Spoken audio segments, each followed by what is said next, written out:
Welcome to polar classes. Today we have 6th standard English. ഇപ്പോൾ കഴിഞ്ഞ ക്ലാസ്സിൽ നമ്മൾ പഠിച്ചത് മേക്കിംഗ് എ മാംഗോ പിക്കിൾ എന്ന സ്റ്റോറി ആയിരുന്നു. ആ സ്റ്റോറി കഴിഞ്ഞു. Now let's have a revisit the story. All of you take your text and turn to page number 30. അപ്പം നമ്മൾ ഈ ആക്ടിവിറ്റീസൊക്കെ ചെയ്യുന്ന സമയത്ത് നിങ്ങൾ ടെക്സ്റ്റ് കൂടെ കരുതിയിട്ട് മാത്രമേ ഇത് കാണാവുള്ളൂ, ക്ലാസ് കാണാവുള്ളൂ, അല്ലെങ്കിൽ നിങ്ങൾക്ക് അതിൻ്റെ പ്രയോജനം കിട്ടത്തില്ല. ഇപ്പോഴാ ആദ്യത്തെ ക്വസ്റ്റ്യൻ നോക്കാം. What similarities do you find between Appu and Durga? എന്തൊക്കെ സിമിലാരിറ്റീസ് ആണെന്ന്. Appu and Durga are innocent but naughty children. Both are dark coloured with large eyes. Both of them like mango pickle.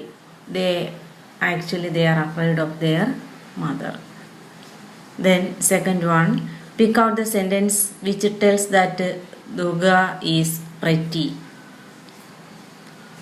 Answer: on her finely shaped face, her eyes shone large like her brothers. Then third one, you stand by the back door and keep a lookout. Why does Appu say so? Appu is actually going to steal some oil and salt from the kitchen. He fears his mother that she will come at any time. അത് കഴിഞ്ഞിട്ട് next page നോക്കിയേ, page number 31. Activity 1, who is the speaker. അപ്പോൾ dialogue തന്നിട്ടുണ്ട്, അതിൻ്റെ speaker ആരാണെന്ന് നമ്മൾ കണ്ടെത്തണം. You have read the story Making a Mango Pickle, haven't you? Given below are some dialogues taken from the story. Identify the speaker. ആദ്യത്തെ dialogue, is Ma back from the gut yet? Who is the speaker here? Yes, Durga. Then B, give me the shell. I will pour it into the shell. Who is the speaker here? Appu. Then C, do you think you can get us a nice chili? I will give you an extra slice if you do. Who is the speaker here? Durga. Where is that monkey gone? Who is the speaker here? Mother. Ma, do take some more of that vile stuff out of the cucumber. It sticks in my mouth. Who is the speaker here? Appu. Then read the story again.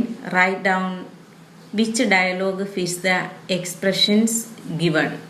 ഇപ്പോൾ ആദ്യത്തേത് dialogue നമുക്ക് തന്നിട്ടുണ്ട്. Where did you get them from? Didi. Anxiety, അതിൻ്റെ പിക്ചറും കൊടുത്തിട്ടുണ്ട്.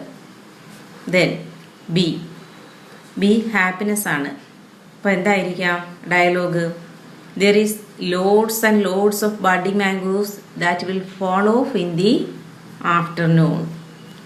There is loads and loads of budding mangoes that will fall off in the afternoon sun. Then C, fear ആണ്. Fear ആകുമ്പോൾ നമുക്കറിയാം ആരെയായിരിക്കും കുട്ടികൾ ഫിയർ ചെയ്യാറുള്ളത് ഇവിടെ? അവരുടെ മദറിനെ. But ma will give it to me if I bring down the oil pot from the shelf. D, ആങ്കറാണ്. അപ്പം ആങ്കറിനെ ആയിട്ട് ബന്ധപ്പെട്ട ഡയലോഗ് ഇവിടെ എന്താണ്? You little monkey, why don't you wipe your face clean? Durga പറയുന്നത്. Then last sadness. They are right upon the shelf, I can't even reach it. Sadness. പിന്നെ അത് കഴിഞ്ഞിട്ട് നമുക്കുള്ളത് ഒരു പ്രോജക്റ്റ് വർക്കാണ്. The story revolves around a poor Bengali Brahmin family in the early years of the 20th century. The father, Harihar, is a priest who is unable to make both ends meet. ഇപ്പോൾ ഒരു ബംഗാളി സ്റ്റോറിയെ base ചെയ്തിട്ടുള്ള, ബംഗാളി ഫിലിമിനെ base ചെയ്തിട്ടുള്ളൊരു project work. The story revolves around a poor Bengali Brahmin family in the early years of the 20th century. അപ്പോൾ ഈ story ആരെ base ചെയ്തിട്ടുള്ളതാണ്? ഒരു ബംഗാളി ബ്രാഹ്മണ കുടുംബത്തിനെ ബേസ് ചെയ്തിട്ടുള്ള സ്റ്റോറിയാണ്. The father Harihar is a priest who is unable to make both ends meet. അവരുടെ ഫാദർ ഹരിഹർ ഒരു പ്രീസ്റ്റാണ്. പ്രീസ്റ്റ് എന്ന് വെച്ചാൽ പൂജാ കർമ്മങ്ങളൊക്കെ ചെയ്യുന്ന ആൾ.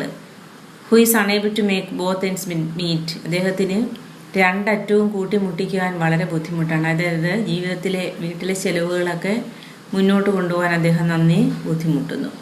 The mother Sarbojaya has the chief responsibility of raising her mischievous daughter Durga and caring Indir a distant aunt of Harihar. അപ്പോൾ അമ്മയ്ക്ക് ഒരുപാട് ഉത്തരവാദിത്തങ്ങളുണ്ട്. വളരെ മിസ്ചീവിയസ് ആയിട്ടുള്ള കുട്ടിയാണ് നമ്മുടെ ദുർഗ. പിന്നെ അതുപോലെ തന്നെ ഹരിഹറിൻ്റെ ഒരു അകന്ന ഒരു ആണ്ടാണ് ഇൻഡിർ. അപ്പോൾ അവരെ നോക്കണം. ഇങ്ങനെ പല ജോലികളും സർബോജോയ്ക്കുണ്ട്. With the arrival of Apu in the family dramatic moments happen in their daily life. അങ്ങനെയാണ് അപ്പോഴാണ് അപ്പുവിൻ്റെ ജനനം. അപ്പോൾ അതിനുശേഷമുള്ള കുറേ കാര്യങ്ങളൊക്കെ ആയിട്ട്. അപ്പോൾ ഈ ഫിലിമിൻ്റെ ആ ലിങ്ക് ഞാൻ ഡിസ്ക്രിപ്ഷൻ ബോക്സിൽ കൊടുത്തേക്കാം. അപ്പം നിങ്ങൾ ആ ഫിലിം കാണണം. കണ്ടിട്ട് മാത്രമേ നമുക്ക് ഇത് ചെയ്യാൻ പറ്റത്തുള്ളൂ. പാതർ പാഞ്ചാലി എന്ന് പറഞ്ഞ ആ ഫിലിമിൻ്റെ വ്യൂ ആണിത്. What is the main theme of the പോം what is the main theme of the film? Who are the other characters you see in the film who are not in the text? Which scene in this film attracts you the most? Why? Identify a funny incident in the film. Mention the most tragic event in the film. അതിനുശേഷം നമുക്കൊരു appreciation എഴുതാനാണ് ഫിലിമിനെ കുറിച്ച്. Okay.